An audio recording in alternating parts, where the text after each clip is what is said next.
आने वाले शासक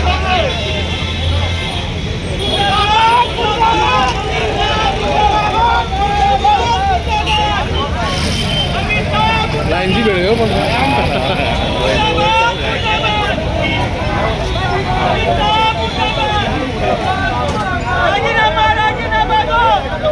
आगे राजीनामा देना होगा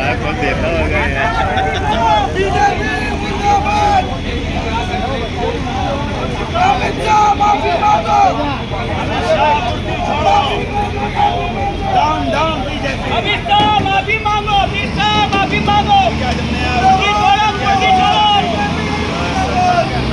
अभी ले आके छोड़ देंगे अपनी अपनी गाड़ी में बैठ गए।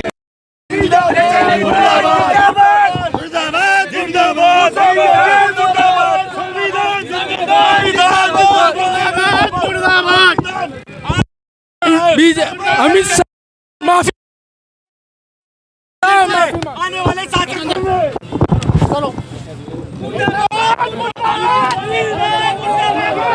चलिए देख सकते हैं जिस तरह से जो है अमित शाह के बयान के बाद जो है तमाम पॉलिटिकल पार्टियों का विरोध प्रदर्शन शुरू हुआ है। यहाँ पर आप देख सकते हैं बैनर और पोस्टर अमित शाह माफ़ी मांगो। और जो है देश के गृह मंत्री इस तरह की जब बाबा साहेब आम्बेडकर के लिए बात करते हैं तो कहीं ना कहीं पूरे देश में इस तरह का जो है विरोध जो है सामने आता है। पुलिस जो है अपना काम कर रही है, विरोध प्रदर्शन जो है विरोध करता लोग हैं तमाम पॉलिटिकल पार्टियों को उनको रोका जा रहा है। माफी मांगो। तो अब ये तमाम लोगों को जो है यहाँ से ले जाया जा रहा है, डिटेन किया है और ये पूरे विरोध प्रदर्शन को यहाँ पर पुलिस ने कहीं ना कहीं रोका है। आने वाले दिनों में देखा जाएगा किस तरह से जो है इस विरोध प्रदर्शन को और भी पॉलिटिकल पार्टियां उठाती है, सामाजिक आगेवान, दलित आगेवान जो है इस तरह के विरोध प्रदर्शन में जुड़ते हैं। देश भर में जो है अमित शाह का बाबा साहेब आम्बेडकर के लिए की गई हुई टिप्पणी का विरोध हो रहा है।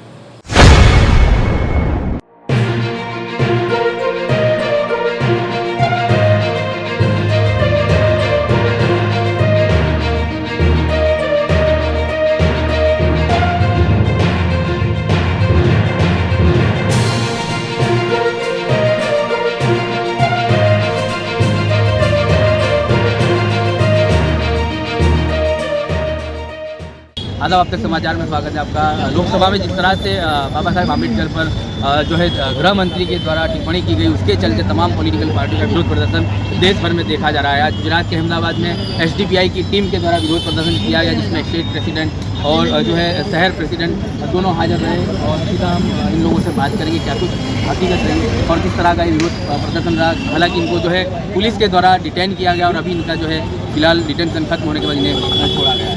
सबसे पहले तो बड़ी शर्म की बात है, देश के संविधान विधाता बाबा साहब आम्बेडकर के बारे में जिस शर्मनाक टिप्पणी अमित शाह द्वारा की गई है, ये पूरे देश के तमाम लोगों के लिए एक दुर्भाग्य की बात है कि आज देश के अंदर डेमोक्रेसी के पिलर्स जो थे उसको नीचे से ख़त्म करते हुए अमित शाह ने ये संसद में बैठ के एक चैलेंज दिया है कि पहले हमने मीडिया को ख़त्म किया, फिर जुडिशियरी को ख़त्म किया, न्यायपालिका को ख़त्म किया और संसद में बैठ के बाबा साहेब आम्बेडकर का अपमान करके अमित शाह ये बता रहे हैं कि हम हमारी मनुस्मृति की विचारधारा पूरे देश में लागू करेंगे। ये बात इस देश के SC, ST, OBC और मुस्लिम और जो देश के मूल निवासी हैं उनको समझ नहीं है, क्योंकि अमित शाह ने जो बोला है वो सिर्फ अमित शाह की विचारधारा नहीं है, वो RSS, BJP और पूरे देश के जो लोग हैं जो भाजपा से जुड़े हुए हैं उनकी मनुस्मृति की विचारधारा बाहर आई है। क्योंकि इस मुल्क के अंदर देखा गया है कि बाबा साहब आम्बेडकर का अपमान RSS ने आज से नहीं बरसों से किया है और आज भी संसद के अंदर बाबा साहेब आम्बेडकर का अपमान ये दिखा रहा है कि भाजपा और आरएसएस बाबा साहेब के कितनी विरोधी है। जी, स्टेट कमेटी मेंबर यहाँ पर इरशाद भाई भी हम उनसे भी बात करेंगे। क्या कहोगे, आज आपको डिटेन हुए उसके बाद आपको भी दिखा दिया? सबसे पहले तो यही बात है कि बहुत शर्म की बात है कि देश के जो गृह मंत्री है उनके द्वारा जो है बाबा साहब अम्बेडकर का जो है अपमान संसद के अंदर किया गया, जहाँ पर जो कानून बनता है ऐसी जगह के ऊपर अपमान करना है बहुत शर्म की बात है। और इसका विरोध पूरे इंडिया के अंदर SDPI द्वारा किया जा रहा है। और हम यही कहना चाहेंगे कि अमित शाह को या तो माफ़ी मांगनी चाहिए या कुर्सी छोड़ देनी चाहिए, इस्तीफा दे देना चाहिए। और इसके बाद देखा गया कि पुलिस स्टेशन के अंदर भी हम अपनी डिटेन किया, हमको यहाँ पर लाया गया, तो यहाँ पर भी पुलिस स्टेशनों के अंदर ही बाबा साहेब आम्बेडकर की तस्वीर नहीं है। ये एक विचारधारा बता रही है कि मनुस्मृति लागू करने के लिए बीजेपी इस हद तक जा रही है। आज आप लोगों ने ये हद की है कि जहाँ जहाँ भी पुलिस स्टेशनों में आप विजिट करोगे आने वाले दिनों में SDPI की टीम, और जहाँ भी बाबा साहेब आम्बेडकर की तस्वीर नहीं आप अपने हाथों से खुद जाकर लगाने वाले हैं, इसको हद की है। जी, हम ऐसा एक कैंपेन भी चलाएंगे कि हर पुलिस स्टेशन में जाकर हम PI को मिलेंगे, PI को मिलकर बाबा साहब आम्बेडकर की तस्वीर भी भेंट करेंगे कि आपके पुलिस स्टेशन के अंदर बाबा साहब आम्बेडकर जो संविधान रक्षक जिन्होंने संविधान बनाया, और ऐसे बाबा साहब आम्बेडकर की तस्वीर ना होना ये बहुत शर्म की बात है पुलिस स्टेशन के अंदर। तो हम खुद जाकर उनको पुलिस स्टेशन के अंदर तस्वीर भी देंगे, ऐसा कैंपेन चलाएंगे।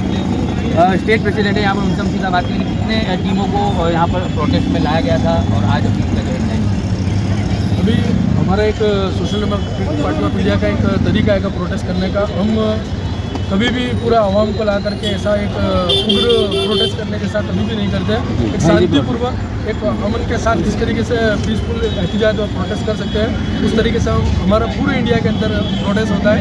और आज भी वैसा ही प्रोटेस्ट चल रहा था और पुलिस ने आकर के हमको डिटेन किया। आपकी टीम से कितने लोग इस प्रोटेस्ट में कम से कम हम एक 50 से 100 लोग को हमने इन्वाइट किया था, और प्रोटेस्ट स्टार्ट हो रहा था कि 30-40 लोग ही थे और इतने में पुलिस ने डिटेन कर दिया। आने वाले दिनों में क्या लड़त रहेगी और आगे क्या प्रयास रहेंगे इसके लिए? देखिए, सबसे बड़ी चीज़ क्या है कि भाई इस देश के अंदर देश के जो बड़े बड़े पदों पर और कुर्सियों पर जिम्मेदारियों पर बैठे हुए लोग हैं उनकी सोच कहाँ जा रही है, एक बहुत बड़ा अपना अपना सवाल पैदा हो रहा है। देश के एक न्यायपालिका का जज जो किस तरीके की बात करता है कट मूल्य और क्या क्या बोलता है, आज देश का गृह मंत्री इतने ऊँची बात करता है, तो मैं समझता हूँ कि ऐसे लोगों को देश की कुर्सी से उतार देना चाहिए। और SDPI की डिमांड भी है या तो अमित शाह माफ़ी मांगे या तो अपनी कुर्सी को खाली करें।